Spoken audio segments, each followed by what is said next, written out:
النهارده هنعمل مع بعض اللوز والبندق. هنعمله بطريقه سهله وبسيطه كده، وصباحكم حلويات. ومعانا كوبايه المقادير، كوبايه سكر، ونص كوبايه عسل كلوكوز، ونص كوبايه ميه. دي بس المقادير بتاعتنا اللي سهله وبسيطه. وطبعا فانيليا هنحطها في العسل واحنا بنعمله دلوقتي. وهنبدا مع بعض. طبعا ده يتحمص. طبعا انا حمصت البندق ده، حمصته وقشرته، ما كانش متقشر. بتحطيه في المقلايه، تقشيره بسيط جدا. بتحطيه في المقلايه لحد ما يسخن كويس قوي، وبعدين بتبص تلاقي القشر بتاعه وقع كده لوحده. يا دوب كده تعمليه بايدك كده، فتلاقيه على طول تقشر معاكي.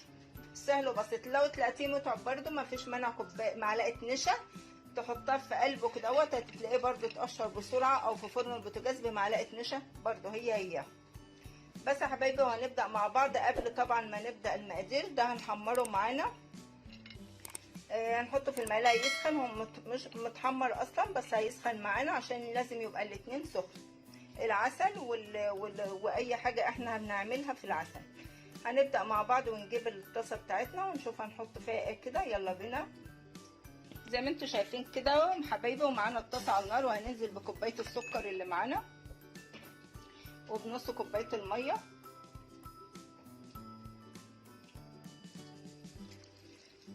وما نقلبهاش ولا حاجه. نسيبها كده لحد ما تغلي مع بعضها، وبعد ما تغلي نشوف هنعمل ايه تاني. والعسل بعد ما تغلي ديت، وما نقلبهاش عشان ما تسكرش معانا. اول ما تغلي هنحط الكلوكوز، عسل الكلوكوز، وهنشوف. زي ما انتم شايفين كده حبايبي، وغلى وابتدى يعمل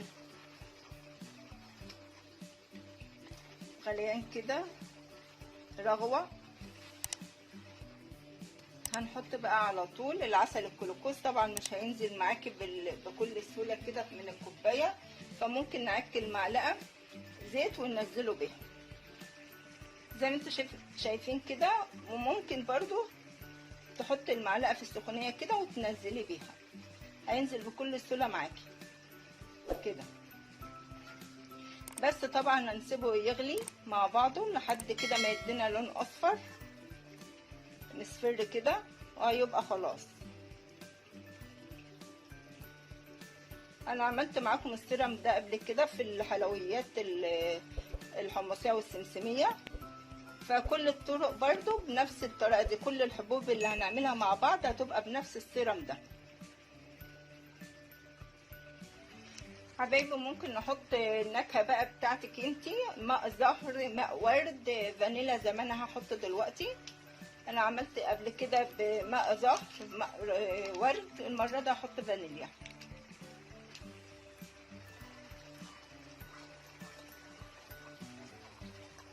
ونقلب كده لحد ما يدينا اللون اللي احنا عايزينه مصفر كده. وهنشوف هنعمل ايه تاني مع بعض. طريقه سهله وبسيطه، مش محتاجه اي حاجه، وبتعملي حاجات حلوه بتحبيها احسن من تشتريها من بره، وحاجه على ايدك نظيفه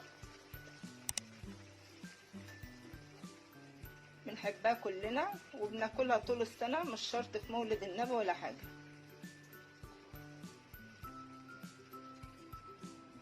شو يا حبايبي، لونه ابتدى يصفر معانا دقايق كده وخلاص. يدي اللون المصفر كده وخلاص حبايبي. زي ما انتم شايفين كده، بقالها ربع ساعه على النار، يا دوب كفايه كده. ولونها اصفر اهو زي ما احنا عايزين. لو وصلنا لدرجه اللون ده خلاص بقى لونها اصفر اهو. يمكن النور منور شويه، بس هي لونها اصفر خلاص كده. هنطفي عليها ونشوف هنعمل ايه تاني حبايبي. اي حاجه بقى عندك تحطي فيها. انا هحط بده عشان تبقى محدده كده صغيره مش كبيره.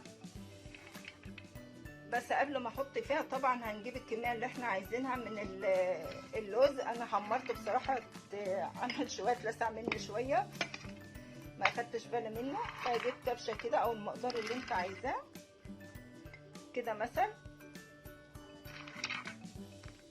عشان ما تبقاش مكلكعه كده تخينه. واحط عليها معلقه عسل كده واقلبها زي ما انتم شايفين كده حبايبي. وهنزل بقى هنا على طول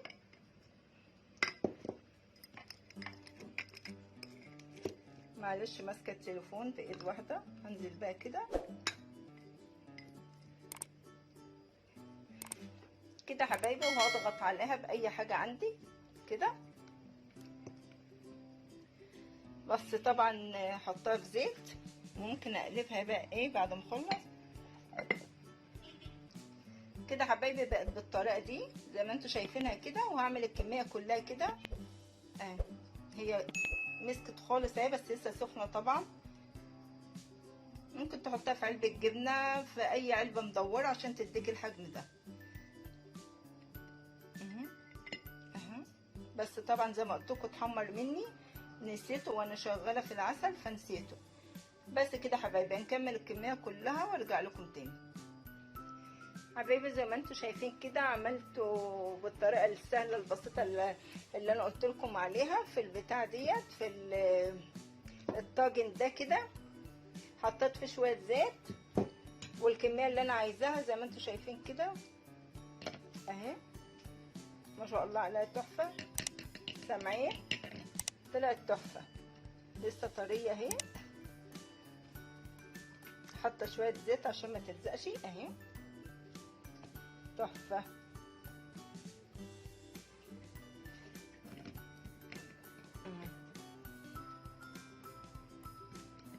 كده حبايبي. ولسه هنعمل مع بعض البندقيه. البندق برضو هنعمله بالطريقه دي. يلا بينا. والبندق كده برضو زي ما انتم شايفين حبايبي بنحط البندق كده برضو نفس اللوز. وبعدين بنحط فوق العسل. وبعدين بنضغط كده باي حاجه عندنا بنعكها زيت طبعا. بس كده وبتطلع معانا الطريقه اللي انتم شايفينها دي وهنشوفها مع بعض. وكده حبايبي بيكون خلص معانا احلى واطعم حلويات زي ما انتم شايفينها كده. عملت معاكم السمسمه والفوليه